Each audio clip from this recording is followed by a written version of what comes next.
for something greater. Those of you that have been set free, those of you whose eyes have been opened, those of you that has found comfort but are still rummaging through the ashes of your life, you are not supposed to stay there. God has appointed you. God has called you. He has charged you with responsibility. He has called you out of those ashes. He is calling you out of those sorrow and out of that lamenting. He is calling the church to a new height. Thank you, Lord. Why? Because in the midst of your ashes and in the midst of your ruin, all you can see is the ruin of your life. But He has called you for more. He has called you to emerge from that place in which you stand. He has called you to emerge from that place. He's already starting to give some direction. It says to give unto them beauty for ashes. Thanks, Sean. A beauty for ashes, the oil of joy for mourning. It's not the first time Sean gave me a message. Why should it be the last? He sent me a song talking about beauty for ashes. I worked up the scripture, and there it was. Sent it back to him. To give unto them beauty for ashes, the oil of joy for mourning. Sounds like a deal to me. I asked you guys if you wanted to make a deal, and some of you said, well, maybe I'm kind of comfortable where I'm at. But I've been kind of in this place for a long time. I can't imagine coming up out of it, but if you want to make a deal, I guess I'll make a deal. Here's what God is saying. He said that He will trade you beauty for all of the destruction that's happened in your life. All of the ruin, all of the things that you find worthless. I'm going to trade you beauty for that. I'm going to trade you beauty for the worthlessness that you felt. How many want to make that trade? I'm still the only one.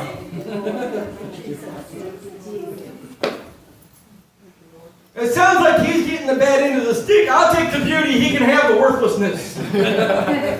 I can take the beauty, he can have the ruin. I'll take the beauty and he can have the ashes. You understand what I'm saying? You're wandering around saying, what am I going to do with these ashes? You've been wandering around as it's been leaking through your fingers, wondering what are you going to do next? But God says, here's what I'm going to do. I'm going to make a trade with you. I'm going to trade you beauty for that stuff that you find worthless. You feel like your life hasn't been no good up to this point. You feel like nothing has been good up to this point. You feel like there's nothing been strong and it's been desolate. But God says, I'm about to put some beauty in your life in exchange.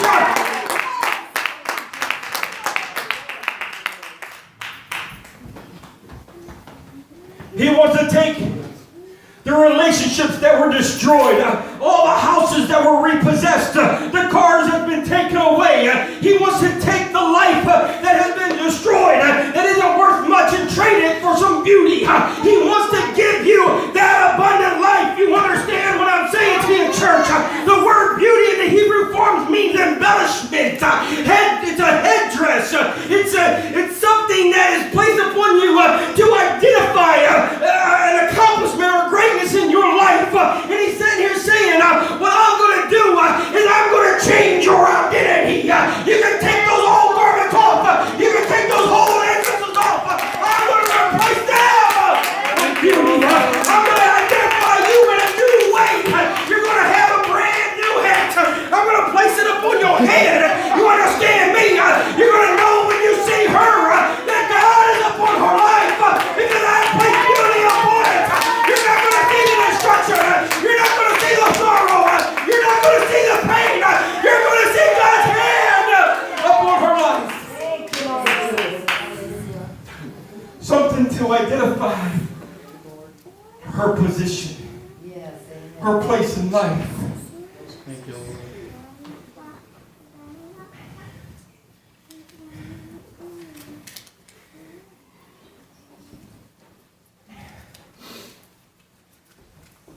You understand what I'm saying? Hallelujah, Jesus.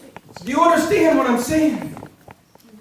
You see, some of you have been called liars. You've got the identity of someone that's poor and in poverty. Some of you have got the identity of someone that's no good or someone that's struggling, someone that's been bound down. But God says, I'm going to trade something greater for all of that stuff that you've been hanging on to. I'm not only going to set you free, but I'm going to change your identity. You understand what he's saying here, church? This is powerful. I'm going to change who you are. There was a time when they identified me with a drunkard. There was a time that they identified me as a brawler. There was a time that they identified me with someone that was no good and would never amount to anything. But I took all of my worthlessness and I gave it to God. And he placed upon me a brand new identity. A brand new identity. Yes, Jesus. Thank you. Thank you, Lord. Thank you, Jesus.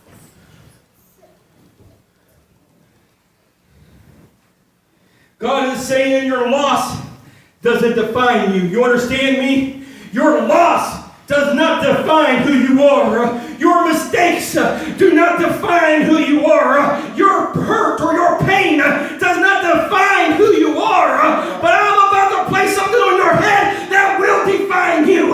You've only seen heartache and you've only seen problems and you've only felt discouragement. But I'm about to place something on your head. There when people look at you, they're not going to see your mistake, sorrow, or pain, but they're going to see the beauty of God in your life. Where is the garment? He's giving to you.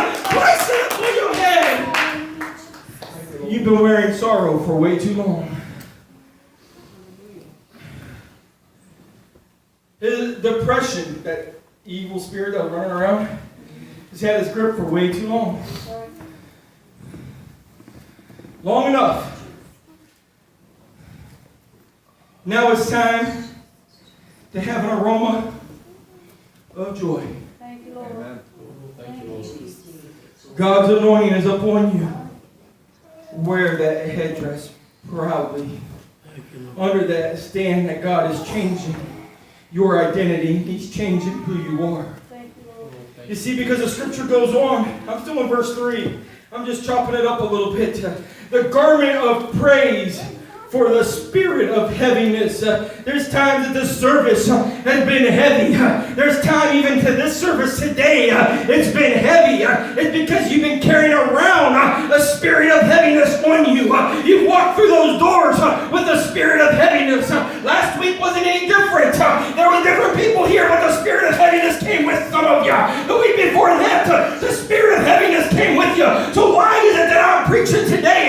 Because God said you've been walking around in those garments for too long. I'm about to change something. I'm about to give you a garment of praise instead of a spirit of heaviness. I'm telling you right now, it is time to come about. It's time to shake up that heaviness and place on that garment of praise. I wish somebody would pray right now.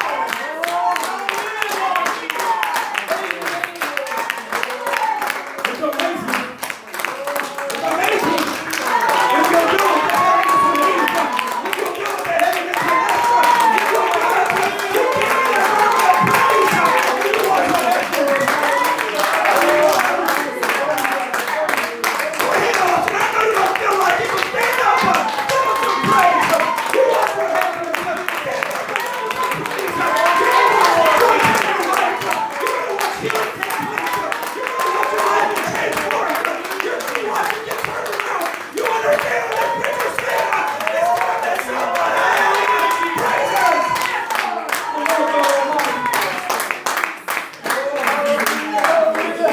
Oh, thank you, Jesus. Thank you, Lord Jesus. Thank you, Jesus. Thank you, Lord. Hallelujah. You've been wandering around with a garment of pain long enough. Depression has had its grip on way too many here this afternoon. When people have looked into your life in the past, they didn't see anything that they desired or wanted. But we're here to make a change to the trend. Today's fashion is about to change. Here, Sierra, let me tell you something before you walk away. You know I'm a trendsetter, right? You don't believe it, but I am. You see me as a 40-year-old man that's not that trendy, but I'm going to tell you, I'm a trendsetter. You see all these boys walking around with their flat caps. The flat bill cap, wandering around. You know I was wearing a flat bill cap in 1990. I'm a trendsetter. You can go ahead. A guy at work, he's a service manager. He's a real trendy guy. He always dresses in real trendy clothes, and he's a lot younger than me, about 10 years younger than me, and he does things with his hair like Brian does with his hair, except for this time he put a line on the side of his head down the back, and I'm like, man, what are you doing jumping back to the 90s? I started that trend back then. I'm here to tell you I'm a trendsetter. God is about to change some fashions around this place. Too many people have been wearing despair. Too many people have been wearing sorrow. Too many people have been wearing heaviness. But God is about to change something in your life. You're about to put on a garment of praise. You're about to be somebody that's unusual. You're about to walk on the street and say, what does he have on? What does she have on? It has nothing to do with your true religion jeans. It has everything to do with the God that you're carrying alongside you.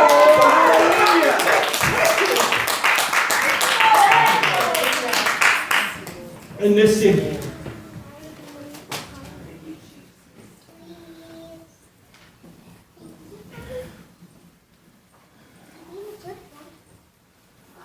Today's fashions are about to change. They're not going to see the miserable reflection that they've seen in the past world. They're going to see a garment of praise. Why? Because why is God going to do all of this? Why does He want to change your head garment, your adornment, give you a garment of praise? Why does He want to do all of that? Because He's trying to do something.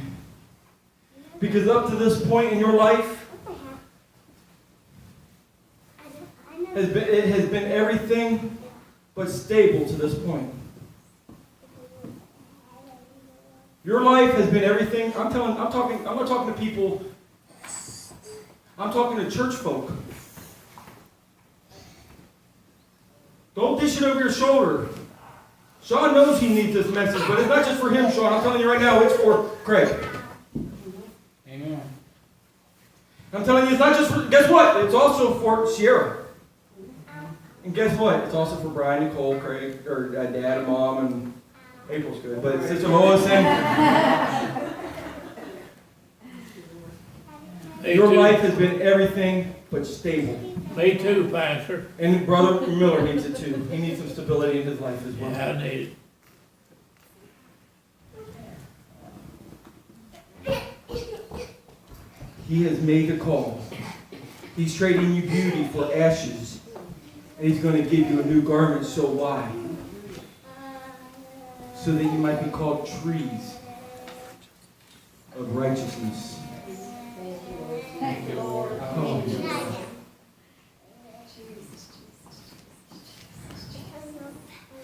let me ask you a question. You think that could have ever been in your description in the past? This is Sean. Come up here, buddy. I don't mean to embarrass him, but come here. I'm going to do it anyways.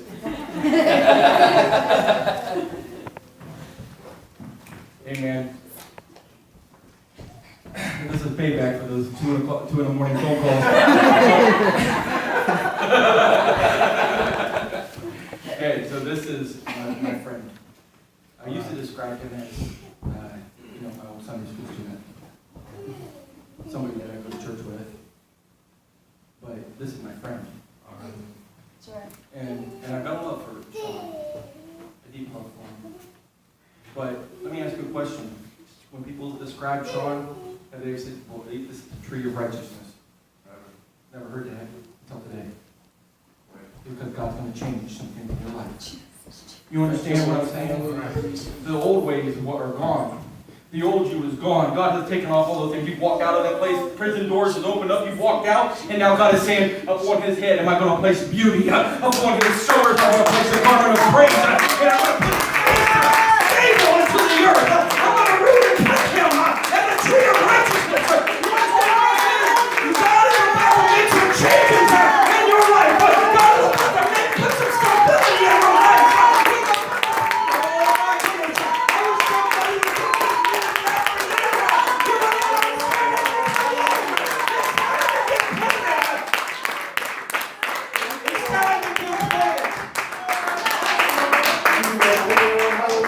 Trees of righteousness.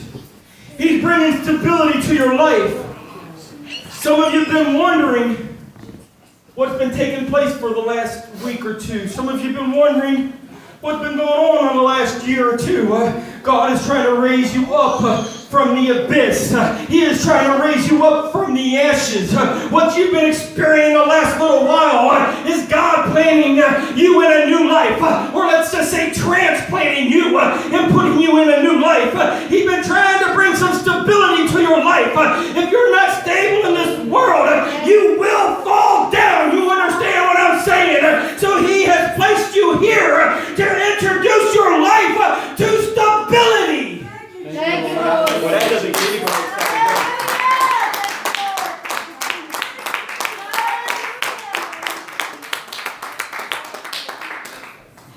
to introduce. He said, he sent you here to introduce your life to stability.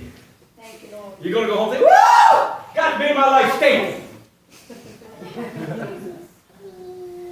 All right. Well, let's just see what your instability has caused. Some of you have changed jobs more than you've changed underwear. All right. What has that done for your life? Doesn't make you feel too secure, does it? Some of you have had more wives and husbands than I've had cars. Some of you had more bill collectors calling your phone than you have friends calling it. You understand what I am saying? These are not signs of stability. These are not signs that you've been planted. But that's what's going to change in 2016. Because for my mind to have a sense of securement, it needs to be stable. That means my finances need to be stable. That means my family needs to be stable. I don't need to be wandering around wondering if my wife is cheating on me, but that's going to be stable. God is going to make some changes this year in 2016. I'm teaching it. You may not like what I'm teaching. I know I'm not preaching rainbows and magic potions, but I'm here to tell you today that God is going to take your life and put some stability in it. Wouldn't you be shouting from the rooftops if you didn't have to worry about that bill that's coming up right tomorrow? Amen. Yeah. Wouldn't you be shouting from the rooftops?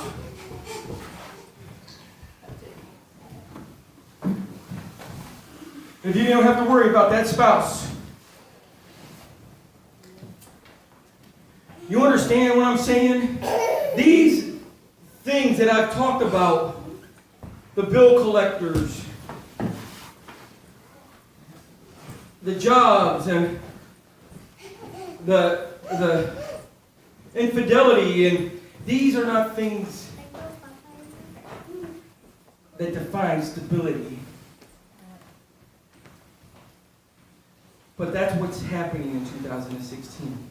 Is God has taken us from a place of where it's rocky. And it seems like we just can't seem to find firm ground. And that's one of the things I look at Brother Austin. I look at his life. He's 19, he's in college, and it just seems like, man, God, help him find some solid ground. Because I don't want him to make the same mistakes that I've made, and I don't want him to make the same mistakes that his dad made. Don't let him go down the path, God. God, I'm calling. Here's what I'm looking for 2016, is that Austin plants his feet firmly into the Word of God and becomes stable. And let God lead and guide him to the truth. Lead and guide him into the career. Lead and guide him to the woman. Lead and guide him.